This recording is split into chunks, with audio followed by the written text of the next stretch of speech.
Hi guys, welcome to the show. I'm your host Aditya for today, and I have my co-host Yashas and Shreyas with me.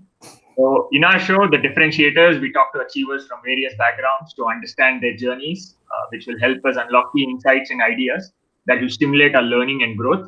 Our differentiator for today is Deepak Agrawal, founder and CEO of Auric, which is a beauty and wellness food brand based on Ayurveda. So before this, Deepak has built and managed and led various cross-cultural teams across countries with Unilever. So let us hear from him about his experiences at Unilever and also with Auric. So Deepak, thank you so much for joining us. Thanks for taking your time out. My pleasure, Aditya. Thanks so much for having me here.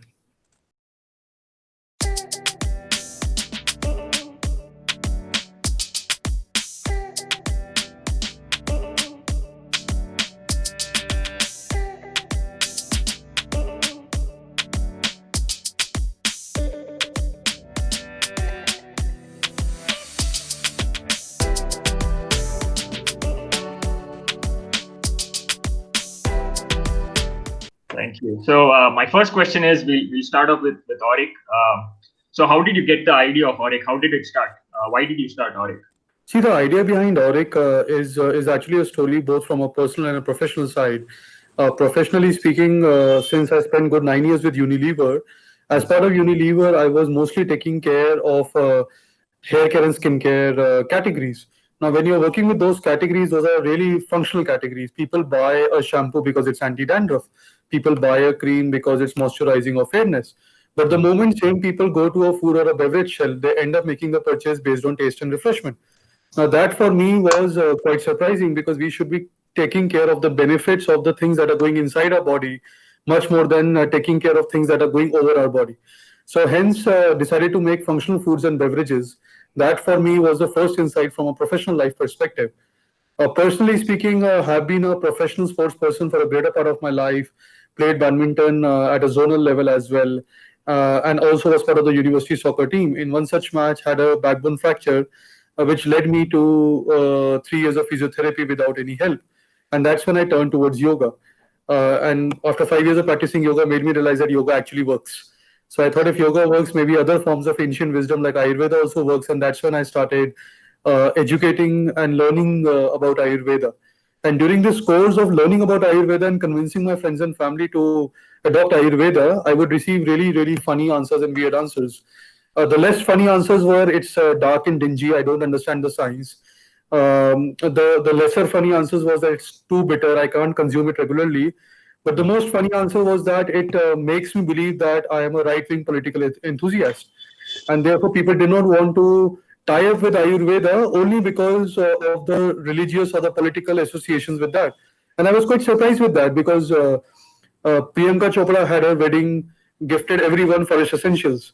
And 60% of the people who buy Forest Essentials don't even know that their tagline is luxurious Ayurveda and that it's actually an Ayurvedic product. And therefore, my question was that can Ayurveda be made aspirational? Can Ayurveda be made convenient and easy to use so that people can take it as part of their daily lifestyle? And hence, from my personal life, I wanted to make Ayurveda for millennials where I can speak in the language of millennials. So with Auric, when did you start with Auric? Did you start it right after you left Unilever, or did you take some time out? So Right. So, end of 2017 is when I left Unilever and then spent good 6 to 9 months of time researching about the ingredients, about the product, building a brand, building a team. And that's when in October 2018 is when the brand was launched in the market and the sales was started. So hi Deepak.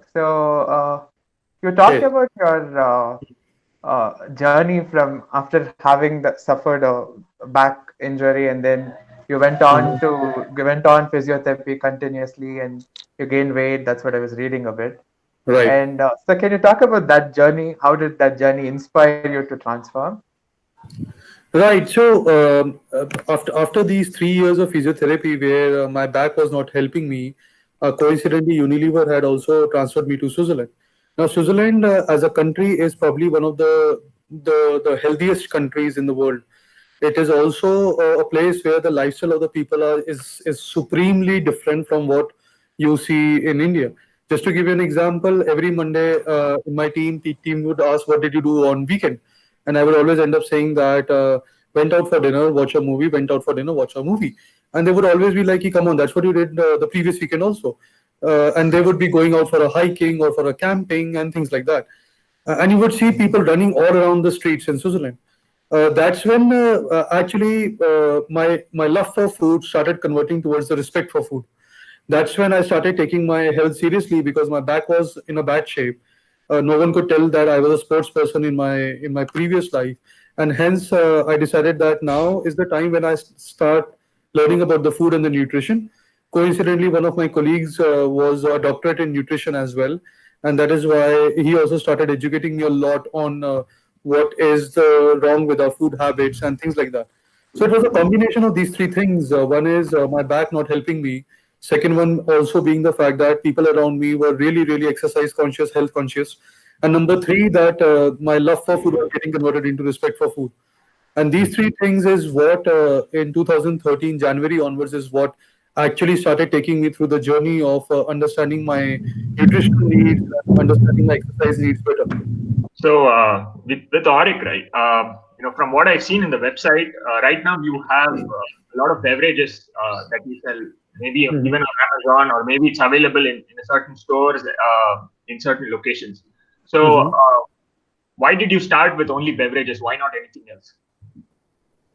Right. So beverages is a funny category. Beverages, if you look at US in general, about 15 to 20% of the growth that has come in the last decade or so has come from the new brands. While in case of India, it's less than 1%.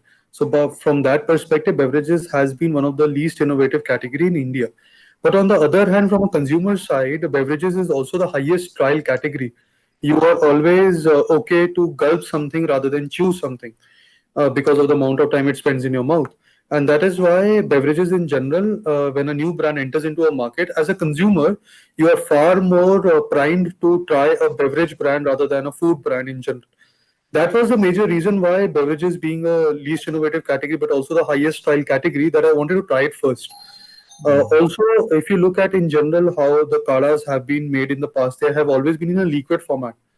And therefore, the third inspiration came from the fact that Ayurveda in general, what people understand the most, has a lot to do with homemade kadas that people make at home. And that's how beverages became the first category wherein we wanted to make our mark. Right. So Yeah, even Deepak, going back to your engineering days, Mhm. so you studied at IIT Delhi. So how Mhm. was your engineering days at IIT Delhi? I think the engineering days are same for everyone. I was in a hostel, so therefore it involved a lot of great friends and then classes and all those things. The good thing about IIT is also the fact that it allows you to do a lot more than academics, and therefore the extracurriculars around sports and cultural activities are very much relevant there. For me as a person, I was much more of a sports person than a cultural person, and that is why for me spend good amount of time in the sports activities.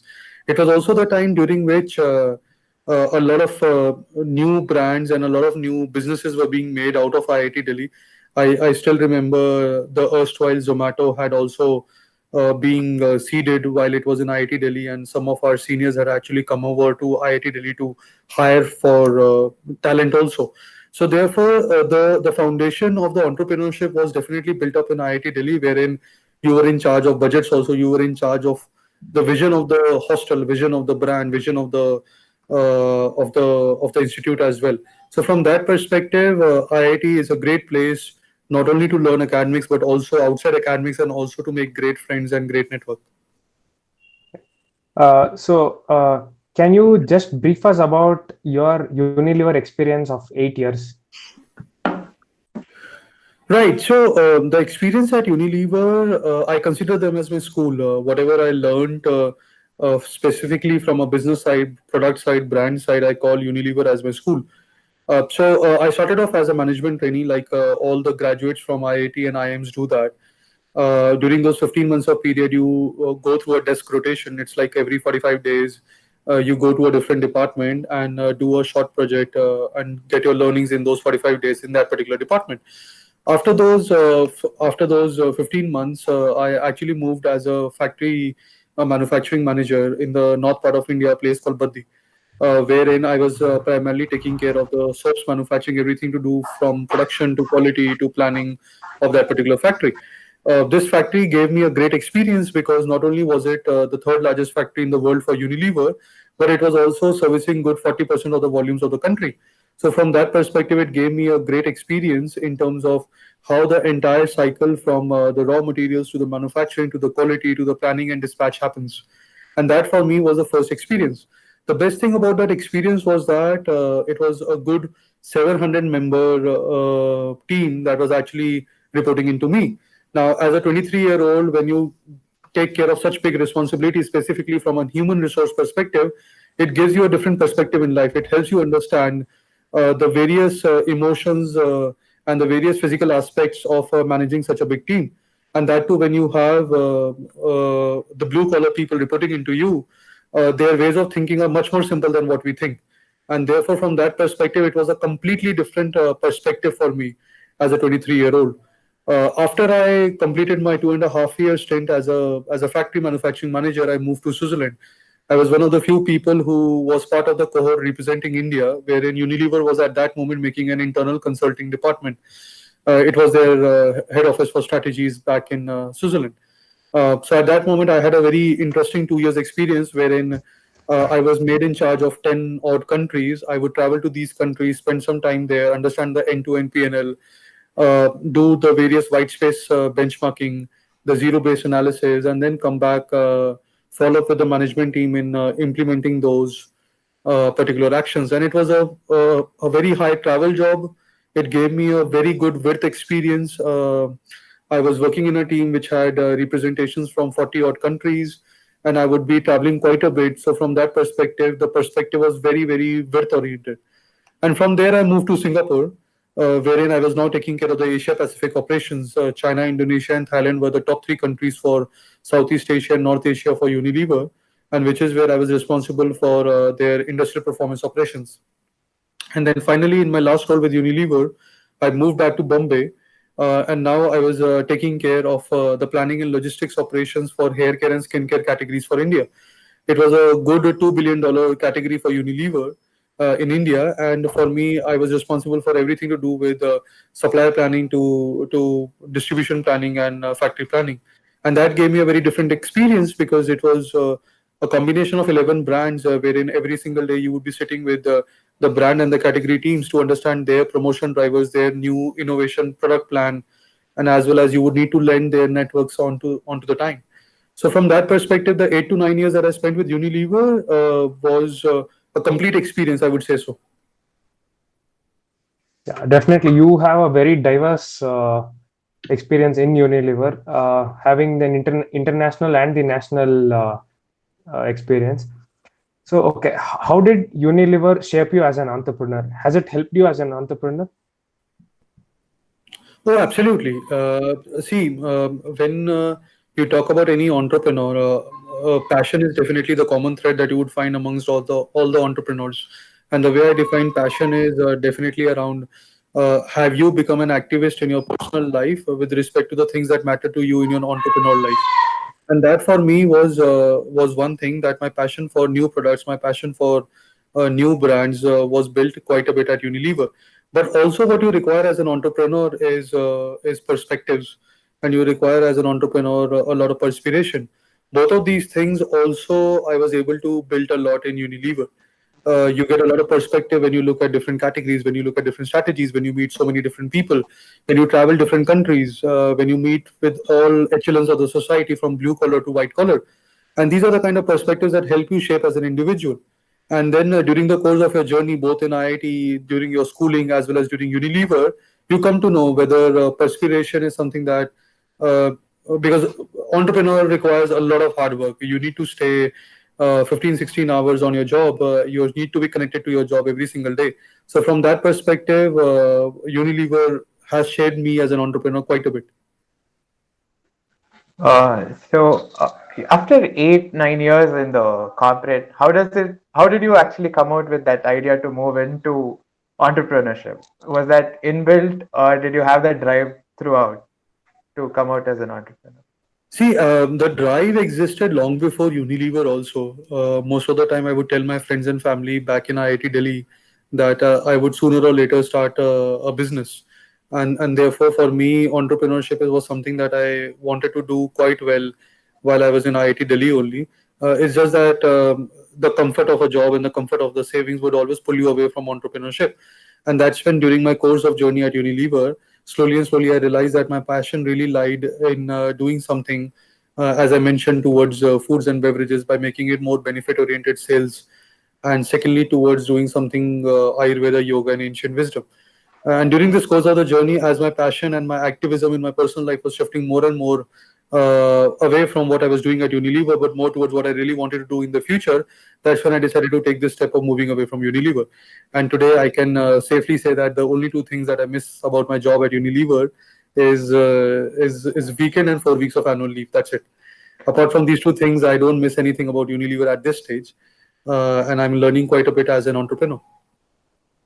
Right. It's That's interesting. And what's more interesting is how did you get into this Ayurveda itself? Like, where did that come in all of a sudden for you? So, as I was mentioning, in 2008, when I had a backbone fracture, 2008, 2009, at that moment, of course, I was regretting. But then the genesis of the entire interest in Ayurveda is actually my backbone fracture. That backbone fracture led me to physiotherapy, which after 3, 4 years, it was failing drastically. That's when I moved to Switzerland. My physiotherapist was a lady called Dr. Schlumberger in Zurich, and she was actually teaching me yoga in the name of physiotherapy. And then when I moved to Singapore, a sports physiotherapist I had in Singapore who was also teaching me yoga in the name of physiotherapy. And that's when I realized that what was available in India for free for the last couple of decades, I'm paying for that at $100 an hour in Singapore or in Switzerland. And that's when my interest in ancient wisdom started. Coincidentally, my neighbor was a yoga instructor, and that's when I also started learning more and more details about yoga. And from yoga, I moved towards Ayurveda, thinking that if one form of ancient wisdom works, Ayurveda is a subset of yoga. So therefore, Ayurveda will also be working. And that's when I started learning and educating myself on Ayurveda. And during this course of journey, my interest, my passion in Ayurveda started. And that's when I decided to do something in the space of Ayurveda. And since professionally speaking, functional foods and beverages was already an irony that I was finding out in my journey with hair care and skincare categories of Unilever, I thought, why don't I make functional foods and beverages based on Ayurveda? Right. So right now with the beverages that are sold, I think there are different variants of beverages. So maybe one is for mind rejuvenation, or the other is for weight balance. So how do you decide which concoction, what concoction of herbs goes into which variant? So how do you know that, okay, if I concoct these herbs with coconut water, so this would be good for weight balance and this would be good for mind rejuvenation? So how do you decide that? So, see, Ayurveda is an open book. There is no secret science to it. You have enough literature that is available in the form of Charak Samhita and multiple books who have interpreted Charak Samhita by different authors. Now, when you look at those particular literature, you are always able to get for one particular lifestyle, for one particular need space, which are the botanicals and the bioactives that Ayurveda as a science recommends. And then, of course, there are a lot of Ayurveda doctors that are around you, and you always start working with them. You start understanding the science from them, and they also start telling you about what works and what does not work.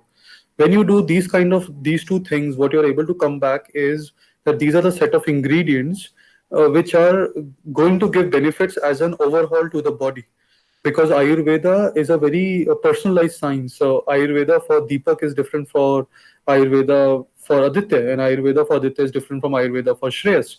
But at the same time, in order for me to do a personalized mapping of each and every person at the start is supremely difficult.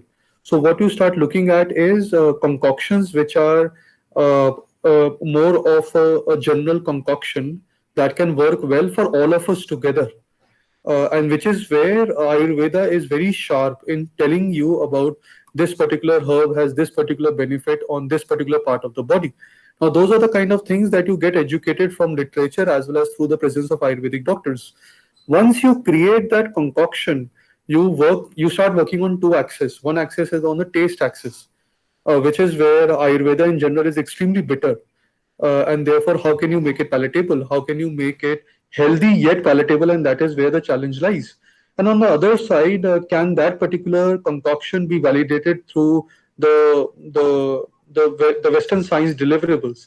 So, for example, Auric went to the extent of taking these concoctions and going through the pseudo-clinical studies, which are the equivalent of in vitro studies, wherein we were able to specifically mention that this particular concoction is actually showing in laboratory to improve the calmness of your mind or improving the immunity of your body or improving, for example, the glow on your skin. And that is how the entire concoction recipe and the new product development is done. Right. So, in terms of in terms of the taste that you just mentioned, because we use herbs and they are not really tasty, they are bitter. So, how did you come up? How did you solve this challenge of making the taste better? Right. So, making the taste better, the easiest solution is adding sugar. Okay. Now, if I would be doing the same thing of adding sugar, then I would not be doing justice to my passion, wherein my passion lies in health and nutrition. And therefore, from that perspective, adding sugar was not an option for us. Now, what are the other things that improves the taste experience of an individual? It has something to do with the science of aroma, wherein we all smell first, and smell in general is the strongest science of the human body. It's the strongest sense of the human body, and therefore, if something smells good, your half the experience of taste is already met. The second is through the science of gastrophysics, wherein there are different molecules which combine together to become a whole. And therefore, from that perspective, the science of gastrophysics for the Western world is very different from the Eastern world. Now, in case of Western world, they would always say that the two molecules of a similar type should come together to form the overall experience of a food. While the Indian science of cooking is exactly opposite. They say that the two molecules of different architecture or different structures should come together to make an overall experience of the food. Now, which is where you start understanding what molecules do well with what molecules, and that is why you also start combining the various types of the taste, whether it's a sweet or a sour or a salty or a bitter and things like that. And those are the kind of things that we use to iterate multiple times. That what is the aroma experience that we wanted to give, what is the experience of the gastrophysics that we wanted to give, and that is how we were able to come at a concoction, which is where without any added sugar, we were still able to deliver a product which people find it tasty. Yeah, So, Deepak, coming to this, so how many samples did you try over the 9 or 10 months that you? Oh, lot. I remember the first time, the first batch that was, of course, the first batches were always the laboratory batches, wherein we would have done anywhere close to 25 to 30 iterations. And in those 25 to 30 iterations, I would receive those samples from our laboratory in Bangalore. And then I would try it out with my small group of 8 to 10 friends and family to first come towards 3 to 4 iterations that I really wanted to take to the factory. Then the second iteration was wherein we did a very small batch in a factory. We did, I think, a 500-liter batch. It was, I think, January, February of 2018. That's when we made a small batch. We had made some 2,000 bottles out of that. And I would then take those 2,000 bottles. At that moment, I was based out of Bombay. So I would go to these 4 places. I would go to Hypercity Malad. I would put up a small kiosk right outside the Hypercity Malad. I would go to a farmer's market on Sunday. I would go to a co-working space in Andheri East, and fourth, I would go to a residential society in Powai. In these 4 places, I would be putting up my small table chair and put my samples there, and then start testing out the taste hypotheses, the concept hypotheses, and the price hypotheses. With these 2,000 bottles, I got a good amount of idea that what taste works with people, what concept works with people, and what price point works with people. That's when in May we did one more round of production, And this time, the round of production that was done was for a larger number of bottles. It was for about 4,500 bottles. This time we did it with the different kinds of packaging also, and we started sending it out to a lot of consumers. And these were primarily the consumers who were friends of friends of friends and things like that. And then we would send them a Google survey, and we would try to understand that from a taste perspective, is it -1, 0, or +1 for them? Where a +1 is a chocolate, a -1 is a medicine, and 0 is neutral. And this is how, in these primarily three sets of iterations and probably over 10,000 bottles, I was clear from a price perspective, from a concept perspective, from a packaging perspective, from a taste perspective, which direction I wanted to go. Right. So with what you sell on your website, doesn't the price change based on how many bottles you sell? No, at this moment, the pricing on website or any of our platforms is not a dynamic pricing. So it's a fixed pricing. Ideally, of course, basis the demand supply economics, you would want to have a dynamic pricing, but that's something that at our level, at a single brand level, the unit economics of doing a dynamic pricing will never work out. And that is why it makes sense for bigger platforms like Amazon, Flipkarts to do that. Right. So Yashas, you had something. No, I just wanted to know, like when you're coming out of Unilever, it's a different type of skill that you had and honed there. And when you moved into building up the Auric, the skill set itself was different when you had to bring in new concoctions, try to do a lot of R&D. How did that gap? How was that journey? See, you will never know enough to be able to become an entrepreneur. Because the challenges of being an entrepreneur cannot be learned in just Unilever or IIT Delhi or schooling or anywhere else. At the end of the day, you have to find your own ways to get things done. And as a result of that, what has hold Deepak, I think you're on it. Yeah, I think you just I just muted you by Oh, mistake. Sorry about no that. worries. No. So I was just saying that for you as a person to become an entrepreneur, you will never learn all the skill sets in any of the previous experiences. At the end of the day, if you as an individual is inquisitive, curious enough, if you as an individual can go into the detail and depth of the matter, if as an individual you are ready to persist with a particular problem for a long period of time, if you are able to show an endurance for getting the problem solved as soon as possible, I think that is far more important. Just to give you an example, in Unilever, when I was taking care of a 15,000 crore operations, now the principles, the skill set is completely different from managing the operations in a company which is just starting off. The minimum order quantities change, the way you talk to manufacturers change, the suppliers change, the way you think about doing your marketing campaign change, your sales strategy changes, everything changes. In a Unilever, you would go with a distributor for an offline sales. But when you're starting your journey as an entrepreneur, you would think of what are the smaller blocks of sales that you can do. Maybe without a distributor directly in an offline store, or it can be done through your own website by bringing the traffic from social media. So therefore, the principles of engagement completely changes. And hence, from that perspective, the change was a huge change.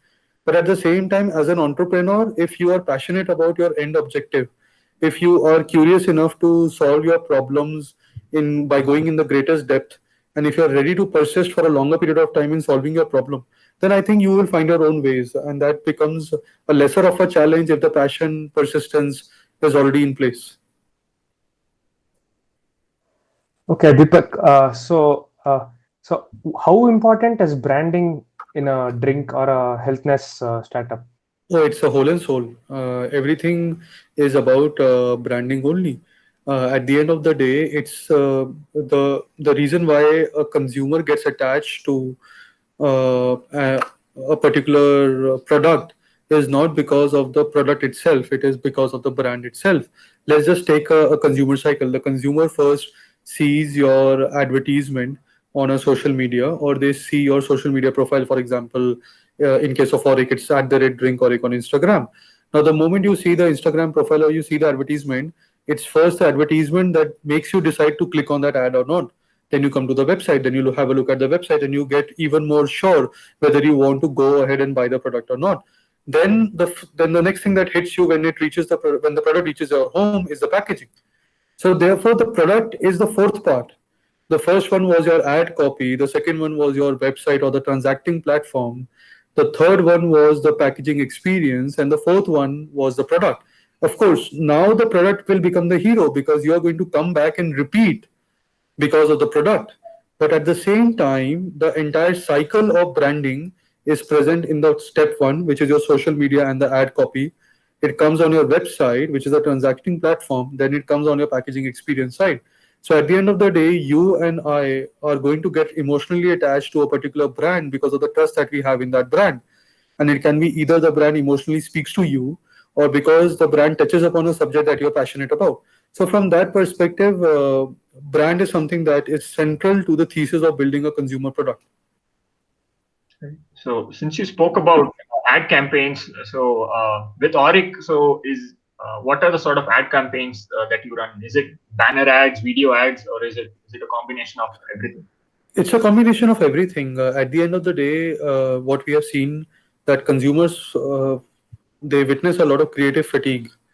And when I say creative fatigue is consumers need something new every few weeks. Now you Yeah. cannot have one single ad run for 6 months. That's at least our experience at Auric. You would want to iterate and reiterate multiple times. You will have to change from a static ad to a dynamic ad to a video ad regularly. You would also have to see different kinds of audience filters. You will have to see the different kinds of platforms, and therefore it's a very very dynamic strategy in place which needs to be taken care of on a daily to a weekly to a monthly basis. Yeah. How important do you think is storytelling through your brand? Does that affect the consumer's mindset in in deciding to buy a particular product? It's a similar question to what Shreyas asked. Branding and storytelling are intertwined with each other. There is no branding without a story, and there is no storytelling without a brand. So at the same time, both of them have to go hand in hand. But at the same time, at least in my personal view, the question is always at what point the brand and the story takes takes the podium position when compared with the functional reasons for the consumer to buy. For example, at Auric, I know that the reason to buy the brand is looking good and feeling good. It is related to beauty and wellness, and that is why mind, body, skin, hair, weight, women's wellness are some of the products that we have launched in the past. But I also know that the reason to believe into the efficacy of the product is Ayurveda, and therefore for me the fine balance is always between beauty, wellness, the functional attributes of a product on one side, and the efficacy of the product which is coming from Ayurveda on the other side. And then comes the third lever, which is where the storytelling comes into it. Now, what Auric is trying to achieve is that it is a balancing driver. It's a balancing driver between the Eastern wisdom and the Western logic. It's a balancing driver between a ghar ke nuskhe and the convenience of a millennial lifestyle. It's a balance between health and taste. It's a balance between functional and Ayurveda. Now, therefore, what Auric really stands for is that we are trying to bring that balance into the society. We are trying to bring balance into the fact that a millennial, if they need to take care of Ayurveda, it need not be ki what was my grandmother's Ayurveda is the answer to my Ayurveda also. The Ayurveda needs to adjust into the language of the millennial, and which is where we are trying to take the traditional concoction but package it into the millennial friendly packaging, for example. Now, this is where the storytelling of achieving that balance, the functional attributes of beauty and wellness, and the credibility drivers of Ayurveda, these three needs to be balanced. And for me, it's a journey, and that journey depends upon at what scale of the business you are. Today, do you want that storytelling to take the podium position, or do you want that functional attributes to take the podium position? As a brand, what we have decided that for the last 2 years we were focusing a lot on the other two attributes, which was around the functional attributes of beauty and wellness and the credibility drivers of Ayurveda. And now slowly and slowly in the next 2 years, we are also going to be focusing a lot on the storytelling of creating that balance in the society. Right. So based on your experience in the past few years, ever since you started selling these beverages, so based on the analytics campaign, based on what you have seen, so which is the age or which is the demographic? What are the demographics that are actually buying the product? Which consumer segment is buying more? So, for Auric, we are making Ayurveda for millennials. We are speaking about Ayurveda in the language of the millennials. And therefore, it was super important that right from our branding to our packaging to our format of consumption to our need spaces, everything is geared towards a 20-year-olds to 35-year-olds. And that is what Auric has been primarily doing for the last 2 years. About 70-75% of our sales actually come from the age group of 20 to 35-year-olds. The good thing which we were also surprised an year and a half back was that about 60% of our sales come from outside the metropolitan cities, and that for us was a an opening kind of a thing, because we felt that most of the people that would be buying us would be primarily in the metropolitan cities, but at the same time we realized that that's not true. And that is where while 70% of our customers are within 20-year-olds to 35-year-olds. These are health conscious consumers, beauty conscious consumer, wellness conscious consumers. But at the same time, the consciousness of beauty, wellness, and fitness is not restricted to a metropolitan city. It very well exists outside the metropolitan cities also, which now subconsciously and consciously, if we think over it, then of course it makes sense, because the geographic drivers are not going to define your need for a beauty, wellness, or fitness. But at the same time, back then at that moment, when we were innovating the concept of making Ayurveda simple and aspirational in a beverage format, we felt that Delhi, Bombay, Bangalore, Hyderabad, Chennai are going to be the primary drivers of success, which is not the case for us. Right. So, one thing is there are a lot of competitive brands in the industry that you are trying to address. So, how is it that you set yourself apart from those? Right. So, see, this question has again two edges. Globally, yoga as an industry is $100 billion industry. Traditional Chinese medicine as an industry in China is $50 billion. Now, Ayurveda is just $10 billion. Okay. So, what I essentially want to tell is that there is a lot of scope in Ayurveda to grow in India and worldwide. Okay. Now, when the market is growing, at that moment, everyone is going to grow. You are also going to grow. Your competitors are also going to grow. You may not care about your competitors, but at the same time, you have to first focus on your business, because your consumers are going to be your consumers. And when you care about your own consumers, you start looking at their own lifestyle. What are the various drinking and eating occasions that those consumers have? What are the places where Auric has the right to actually tell them what to eat and what to drink? And which are the places where Auric needs to follow the guidance of the competitor brands, because they have already proven that they are doing well in that particular eating or drinking occasion. So therefore, the answer to this is a complex answer, but the simple answer is that the industry is growing, so everyone is going to grow. You have to care more about us than about the competitors. When you look about your own consumer, you need to look at what are the need spaces that you can address better for them as compared to your competitors. You need to look at the need spaces that your competitors are addressing, and you can do probably better than them or equal to them job. And this is where the entire strategy goes into place. So, one other interesting thing was the presence of customers in tier 2 and tier 3 more than the tier 1 cities. How is it that how you maintain the operations when such is the case?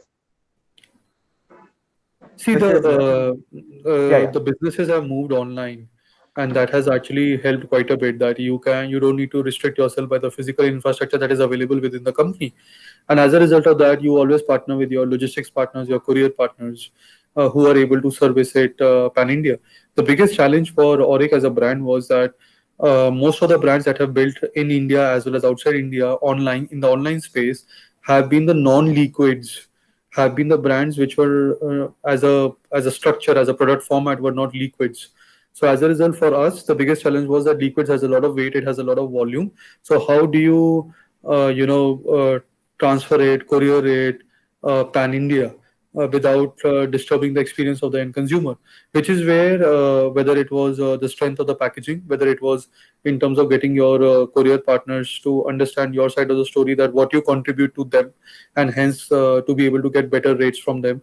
Those all things helped us. So today, when we are working with multiple courier partners, we are able to deliver pan India through them, and they have a very good network in more than 10,000 pin codes, so we don't have a problem. So, how did you decide which herbs to use as part of the beverages? If you can name a few herbs that has gone into these beverages as ingredients. Right. So, for example, body defense beverage, which promises immunity, is a concoction of 5 Ayurvedic herbs like ashwagandha, moringa, amla, haldi, and gotu kola. On other hand, skin radiance, which promises a healthy, glowing skin, is a concoction of 4 Ayurvedic herbs: aloe vera, amla, haldi, and gotu kola. And then weight balance, which promises increased metabolism, it actually has again Ayurvedic herbs like beetroot, turmeric, and Garcinia cambogia. Now, these are all the herbs which are very well documented for their benefits in the Ayurvedic literature. They are very much touted by the Ayurvedic doctors in the country also. And at the same time, we go through the pseudo clinical studies, through the in vitro studies that help us validate our understanding of the efficacy of the products also. Right. So, when you started off Auric, so did you think of going for any external investment, or did you think that organic funding would serve best for the business? So right, it's a to and fro process. You reach out to investors, you spend some time with investors. At the end of the meeting, you will definitely learn, if not 2 or 3 things, at least one thing out of that meeting. And those learning points will help you shape as an individual. It will help you shape the business as well. And therefore, my interaction with the investors also have been a very good learning experience from that perspective. In most of the places in the last 2 years, we have raised some angel investment, and at the same time, we have bootstrapped the venture also for quite a bit of time. Yeah, Deepak, can we talk about your Auric and what ingredients does it have in your drink? I have seen that you don't have sugar, you don't have preservatives. So can you explain a bit about it? Sure. So the biggest challenge for us was that how do we make products which are 100% natural without any chemicals, preservatives. And the reason why I say this is the one of the biggest impediments for the natural foods industry in the country today, because cold chain as an infrastructure is virtually non-existent. It is primarily present in the top 5 to 6 cities in India, and at the same time, the cost of servicing the cold chain infrastructure is prohibitive, and therefore making products which are dependent upon the cold chain just does not make sense. It does not make sense from a cost point of view. It does not make sense from a scalability point of view. It also does not make sense from a quality point of view, because at the end of the day, it's very difficult that the entire machinery, the entire engine is always maintaining the products at a certain temperature. Invariably, when you go to a store, you will always find the cold chain products kept outside the freezer. You would always find that somewhere some truck had put the cold chain products outside the freezer, and that is why the returns are also high. So from that perspective, on one side, the challenge is not to make products which are dependent on cold chain, and on the other side, the challenge is that can you make a product which you can give to your 6-year-old daughter without any guilt, and which is where you need to make absolutely pure, absolutely natural products. Now, when you have these two challenges on the right hand side and the left hand side, you need to go to the basic science or the basic physics of why companies end up adding chemicals or preservatives, and which is where the answer comes that the company adds up these chemicals or preservatives in order to prevent the growth of the bacteria. Now, when you ask yourself that why does the bacteria grow, the bacteria grows because there is medium, which in this case is liquid. The bacteria grows because there is food for the bacteria to eat and grow, which is the sugar. Okay. Now, bacteria is much smarter than humans. Humans actually differentiate between an added sugar and a natural sugar. Now, bacteria knows only one thing, that's sugar. It doesn't matter whether it's added sugar or natural sugar. So, therefore, the art is not to remove the added sugar. The art is also to remove the natural sugar present in the drink. The moment you are going to remove the natural sugar also present in the drink, there is no food for the bacteria. And the moment there is no food for the bacteria will खाएगा क्या और grow कैसे करेगा? That's essentially the problem. And therefore, for me, the biggest challenge was how can we make a product which is 100% natural, which can do justice in making the pure products for my 6-year-old daughter also, and at the same time is not dependent on the cold chain infrastructure. And that for us was the biggest challenge. It took us about 4 or 5 months to crack it, but at the end of the day, we were able to crack it. Where a glass of fresh orange juice has 8% sugar, natural sugar, but a glass of Auric has just 3% sugar, which is primarily coming from coconut water and apple juice present in the drink. Deepak, so on what platforms are the drinks available right now? So while it is present on our own website, www.theauric.com, it is available on Amazon, it is available on Flipkart. We are soon going to be on Big Basket as well. It is present on other platforms like Goki and Smitten also. So we are present on multiple platforms, but about 70-75% of the sales happen on our own website. So we always tend to acquire the customers on our own website so that we are closer to the customers. We understand the customers. We understand their purchase drivers. We understand their repeat drivers and things like that.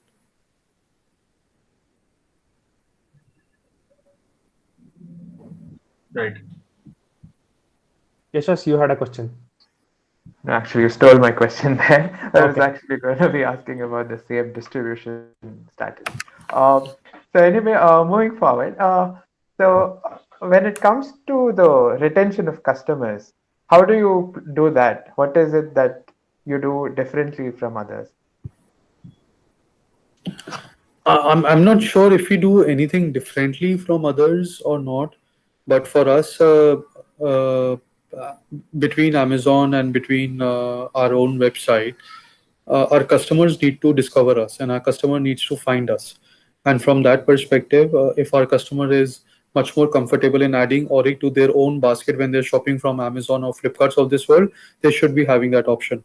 And that is why our distribution strategy is now towards increasing the presence of Auric in multiple platforms so that the retention rates also increases, because there are a lot of customers who might not be buying you the second or the third time only because you are not present on Amazons or the Flipkarts or the big baskets of this world.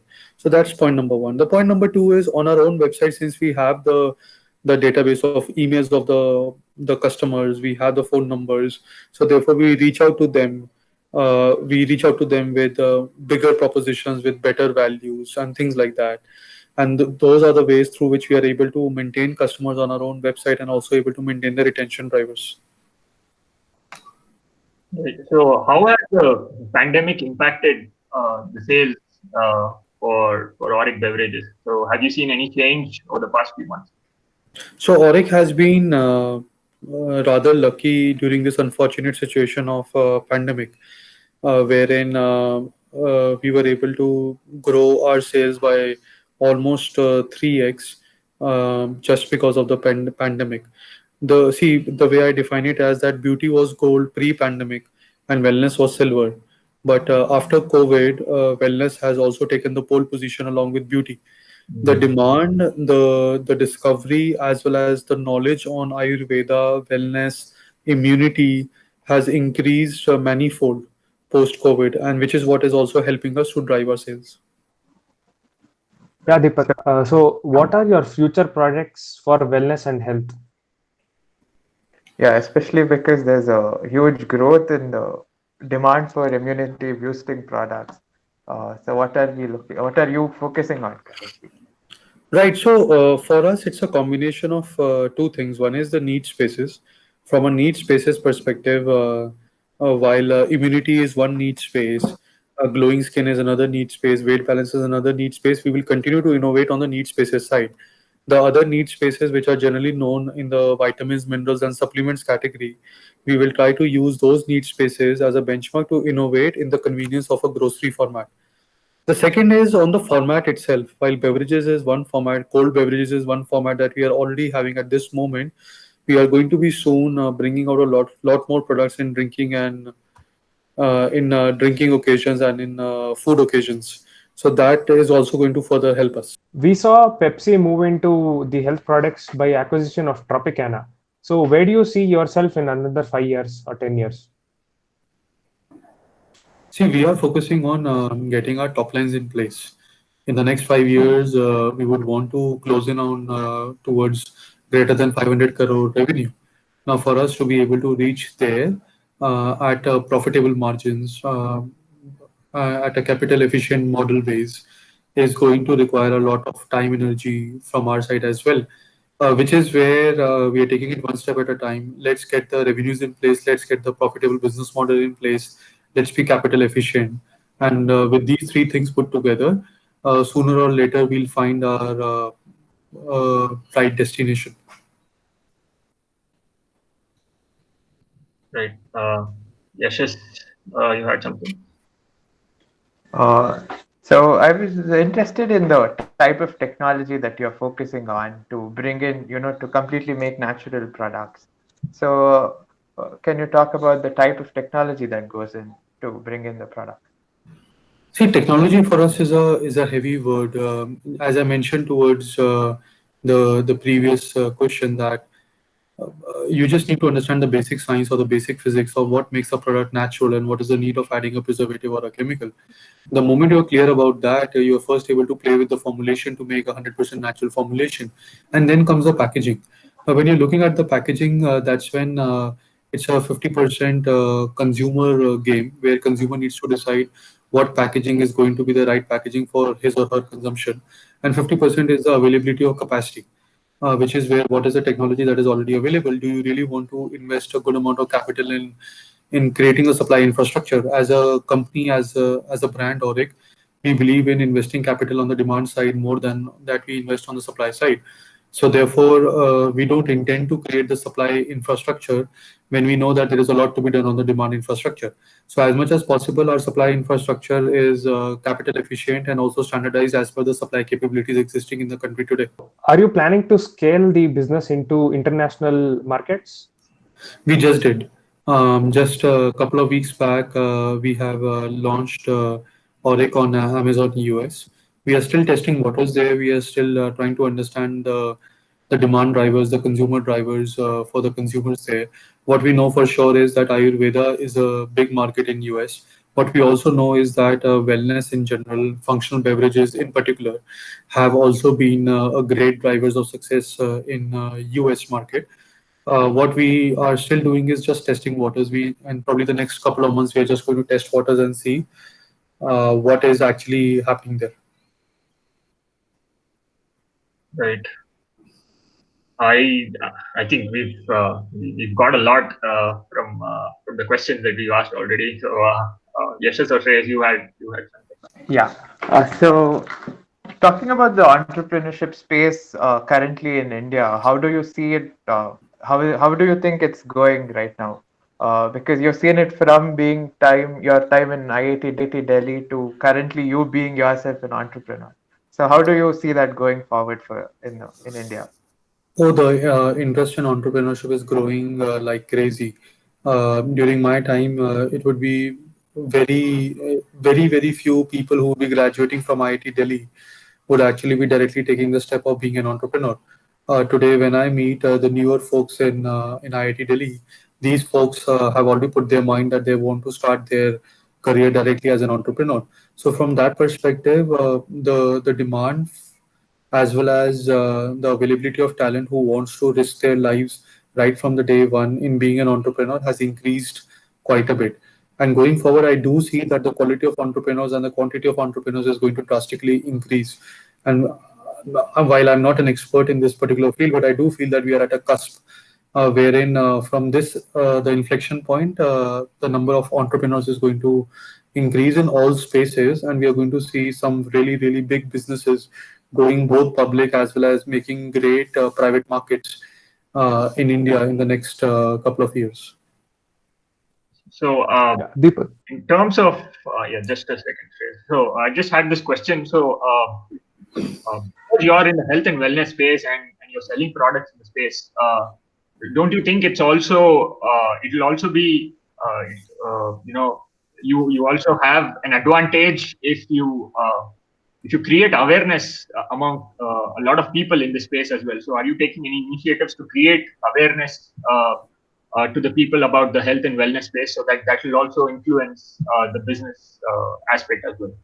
See, all our advertising content and most of all our Instagram content is focused towards creating that awareness only. So, for example, when we launched our women wellness drink last week, we are now focusing on bringing a lot of topics which are probably dear to a women and educating them and creating awareness around those topics through our Instagram content. And therefore, from that perspective, awareness around the drivers of health and wellness, or beauty and wellness, or fitness and wellness is something that is dear to us, and we have been doing it in our own ways by building a smallish community. Now we are what 30,000 community on Instagram, and that's what we have been trying to do. Right.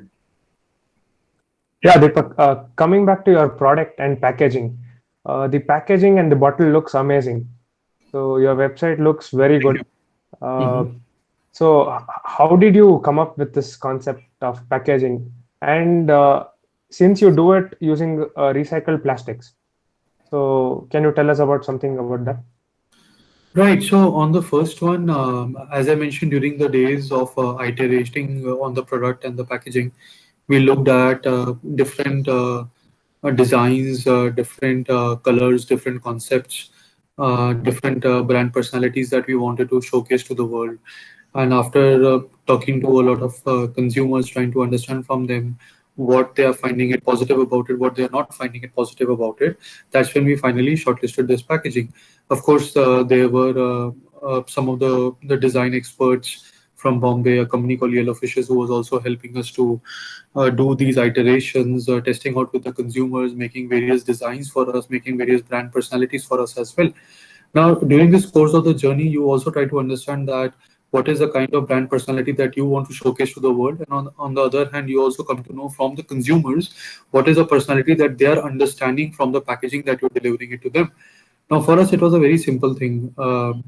When I look at advertisements of most of the Ayurvedic products, it comes with a sage personality. There is always an actor who is present in a kurta pajama, in a khakis, with his hair straight and both hands in front of his body, and speaking in a very disciplined, obedient manner. In our personal opinion, that is not the Ayurveda for millennials. That is not how the younger population will get hooked on Ayurveda, which is where we wanted to make Ayurveda cool and aspirational. We wanted Ayurveda to speak in the language of millennials, which has to come not only in the format of the product, moving away from a kara to a bottle, moving away from an amla aloe vera juice to a ready to drink bottle. It also has to move in terms of the packaging designs, the packaging color, the Instagram formats, and things like that. And which is where, rather than going with a greenish yellowish color, which most of the Ayurvedic products would be going ahead with, we decided to take a bolder approach with black and gold. And that's what we felt was the right way to go forward. The same goes with the name also. Today, if you look at the name Auric, it has different rings to it. On one side, Ayurvedic, you remove four letters, it becomes Auric. From aura, you can move towards Auric. Auric comes from the Latin name aurum, which is nothing but in the periodic table, it's a name for the gold. And then, of course, tomorrow, if it actually becomes a mass brand, then it can become Auric in Hindi. So from that perspective, since we are trying to marry the convenience of grocery with the wisdom of Ayurveda, since we are trying to bring together the Western logic and the Eastern wisdom together, therefore we also need to have a brand personality which is appealing to the millennials in such a way that it gives you the modern yet traditional feel, which is where the entire brand personality, packaging, website, Instagram, everything is put together. Yeah, Deepak. And regarding the plastic recycling, how was it different in Unilever and how is it different in Auric? Right. So, Unilever in general does not have a big beverages business. So, from that perspective, this particular question will not be very relevant from a Unilever versus Auric perspective. But of course, Unilever has their sustainability development goals in place. They really take care about what is going into the product, what is going into the packaging, what are the kind of social issues and emotional issues that Unilever is advertising, and things like that. So from that perspective, Unilever is very careful about the impact that it can bring on the society as an overall. The same is with Auric. At Auric, when we are impacting the health of the individuals from inside, we cannot stay away from the health of the environment in the overall space, which is where we need to think twice about our conscious of using a plastic bottle in the first place or not. Which is where the engineer in me asked myself a couple of questions. The first question was that you need to deliver a product to the end consumer in the safest form possible, which essentially means that it needs to come in a form wherein it's sealed, it's intact, it's not spoiled, and there are no bacterial fungi growth into the product. So that's number one. Number two is also that the customer experience when the bottle reaches the consumer, it should not be damaged, dented, and things like that. And then the third and the final thing is also the fact that the engineer in me tells me that, you know what, the glass has a melting point of 1400 degrees Celsius. A plastic has a melting point which is lesser than 10% of that melting point. So in general, the heat, the energy, the fuel, the carbon dioxide that is required to produce a glass is far higher than producing a plastic bottle. At the same time, glass is 10 times heavier than a plastic bottle. So therefore, the amount of fuel and the amount of carbon dioxide that is released into the atmosphere just by transporting the glass bottles from the supplier to the manufacturer and from the manufacturer to the customer is also 10 times higher. Now, therefore, a glass bottle is great for the environment only if you are recycling the glass bottle. Now, unfortunately, apart from Cokes and Pepsis of this world, there are no brand owners who were actually taking back the glass bottles. And therefore, you would end up throwing those glass bottles into your bins. Now, in India, we still don't have, at a scale, we don't have segregated waste. So, as a result of that, the glass bottle ends up in the same landfill as a plastic bottle. Now, when it ends up in the same space, you're not able to recycle it. And the moment you're not able to recycle it, you have already wasted 10 times more energy and carbon dioxide in producing it, 10 times more energy and carbon dioxide in distributing it. And therefore, we thought that let's start with plastic as a driver in the first place. We will need to be conscious of the consumer, so we will need to make sure of the recycled plastic. But at the same time, our forward plan is to move towards premix powders of the same beverages. So by moving to that, we are going to significantly reduce the plastic footprint and going to move towards more like the sachet packaging. Yeah, Deepak, coming to this point, you said you're moving into packets. So how are food processing technologies helping this transition? Are there any food processing techniques to help this transition? See, most of there are, so the short answer is there are food processing techniques, whether it's spray drying or freeze drying. But at the same time, the question is also the fact that if you need to deliver it to the end consumer, what is the solubility that you're looking at? What is the efficacy that you're looking at? And hence, what is the form factor that you're looking at? And therefore, the food processing technology is going to be the second step once you're clear about the drivers of the consumer's purchase. Yeah, I was just reflecting on the amount of thought you've given into just the packaging itself. That's really appreciable. Thank you. Looking back at your entrepreneurial journey, what are the top three skills that you would recommend entrepreneurs should have going forward? See, passion is bare minimum. It needs to happen because it is going to take you through the darkest of the days, and which, by the way, comes at a very high frequency. So therefore, it's not like once in a blue moon. It happens almost quite regularly. And therefore, if passion is given, then for me, the persistence to stay with your objective, to stay with your problem-solving approach, to stay with your brand is important. Perspectives to be able to understand what is going right, what is going wrong, to be able to understand from other folks what is it that is working for them, to be able to get the learnings from other markets, and to be also able to understand wherein you can make a change or a difference.